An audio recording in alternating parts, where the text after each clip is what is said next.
વધશે। વડોદરામાં સમાજવાદી રક્ષક પાર્ટી તરફથી હાર્દિક વિપિનભાઈ દોશી દ્વારા ઉમેદવારી પત્ર ભરવામાં આવ્યું। અમે સત્યવાદી રક્ષક પાર્ટી તરફથી આ વખતે મને મેન્ડેટ મળેલું છે, જે ગુજરાતની રજિસ્ટર્ડ પાર્ટી છે અને ગઈ વિધાનસભામાં અપક્ષ તરીકે ઉમેદવારી નોંધાવી હતી અને જે કહેવાય ને કે યુવા શિક્ષિત ઉમેદવારો જે હોય, યુવા શિક્ષિત વર્ગ જે છે એનો ઘણો બધો વર્ગ પર્સનલી મને ફોલો કરે છે સોશિયલ મીડિયા અને બીજી રીતે।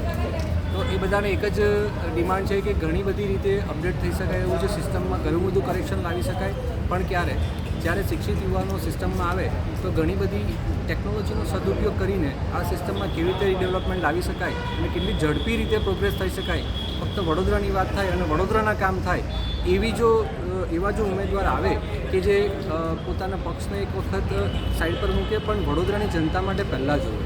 બિકોઝ આફ્ટર ઓલ આ જે આપણું બંધારણ છે એમ જ કહે છે કે લોકો દ્વારા ચાલતું શાસન છે। જો લોકો જ નહીં હોય તો આ ચૂંટણી ના શક્ય હોય, લોકો જો ઉમેદવારને સિલેક્ટ ના કરે તો ઉમેદવારનો કોઈ મતલબ નથી। એટલે સૌથી મહત્ત્વનું છે લોકો, જનતા માટે જે કામ કરે એવા ઉમેદવારોને અમારે આગળ લાવવા છે।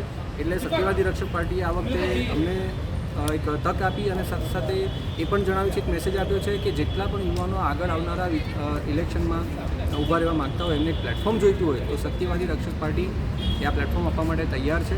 અમારો કોઈ પાર્ટી સાથે વિરોધ નથી, કોઈ પાર્ટી સાથે અમારે કોઈ વાદ વિવાદ નથી, અમારે ફક્ત વડોદરાના લોકો માટે કામ કરવું છે અને ફક્ત વડોદરાની વાત થાય એવી વાત કરવી છે। અમારે નેશનલ ઇન્ટરનેશનલ એ બધું પછી કરશું, પણ પહેલાં વડોદરાના પ્રોબ્લેમ તો સોલ્વ થાય, એટલે ફક્ત વાત વડોદરાની કરવી છે અમારે। આપનો પરિચય? મારું નામ દોશી હાર્દિક વિપિનભાઈ, કારલીબાગ, રાવપુરા વિધાનસભાનો હું રહેવાસી છું। સમાચારોની ઝડપી અપડેટ માટે હમણાં જ જન અર્પણ ન્યૂઝ ચેનલને લાઇક, શેર અને સબસ્ક્રાઇબ કરો।